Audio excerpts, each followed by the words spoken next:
We come now to a type of plots that most likely is more familiar to you than box plots. Actually, I'm pretty sure it is, but one that still is not used as much as it should be. In fact, scatter plots, which is what we're going to be looking at, uh, what did I say? Which is what we will be looking at, are essential when we're studying relations among two variables. Remember that we looked at the scatter plots already in relation to correlation coefficients, and even though we had not talked about them at that point, but you felt fairly comfortable with them because again, you have seen them before. But as I said, they're essential when we're studying these relations. We cannot study a two variable relationship just looking at the correlation coefficient. We have to look at the scatter plot for reasons that I'll talk about right now.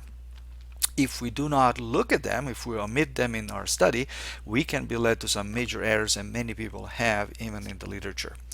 All right, so what does a scatter plot look like? Well, this is what it looks like. It's done on an XY plane, and there's a bunch of dots. And on the XY plane, the horizontal axis will correspond to one variable, and the vertical axis will correspond to another variable, which we're calling V1 and V2. Each one of those dots represents one observation on one subject.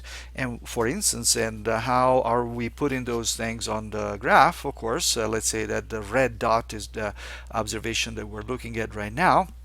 This red dot is placed in a position whose horizontal coordinate is 15. So that means that the first variable was observed as being 15, and it's also placed at a vertical coordinate of 20, which means that the second variable that was observed on the same subject had a size of 20. Therefore, this corresponds to someone who scored 15 on the first variable and 20 on the second, and the same for all of the other points on the graph. Now, what are we looking for in terms of scatter plots? When I have a scatter plot like this in front of me, what am I looking for? We're looking for patterns. The first and most important one that we're going to be looking for is whether there is some kind of a linear trend. Okay? Generally, people just look for trends, but it's important for what is coming later to distinguish whether we have a trend which is linear, like in this case, in which case everything is fine and dandy, or whether the trend in some other situation might be curved, like this one. Now, if it is, well, it's not that there's nothing wrong with it, but we have to keep that very much in mind, because some of the techniques that are associated with the study of two variables and of correlation coefficients and all related machinery do not work well when the pattern is actually curved, like in this situation. So a straight pattern, be it going up or going down or going horizontally, it's good. In a curved pattern, it's not that it's bad, but needs to be taken care of carefully.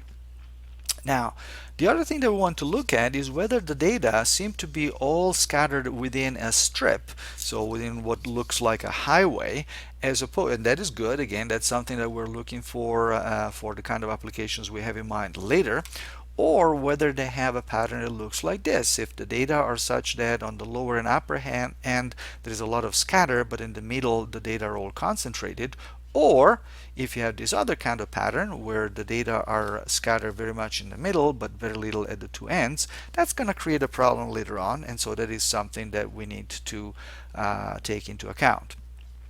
So these are the major features of the scatter plot. There are other features that we may want to look at later, but pretty much these are the ones that you want to really be careful about. So I'm just going to quickly review them all. So what are we looking for?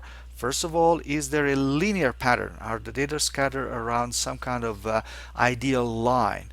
If they're not, and if they're scattered in a curved pattern, nothing bad about it, but we need to be careful in what's coming next. And also, are they spread out along a highway, or along a funnel, or along a football? In case of a highway, that's good. In the other cases, again, it's not that it's bad, but we need to be careful on how we're going to analyze them in those cases.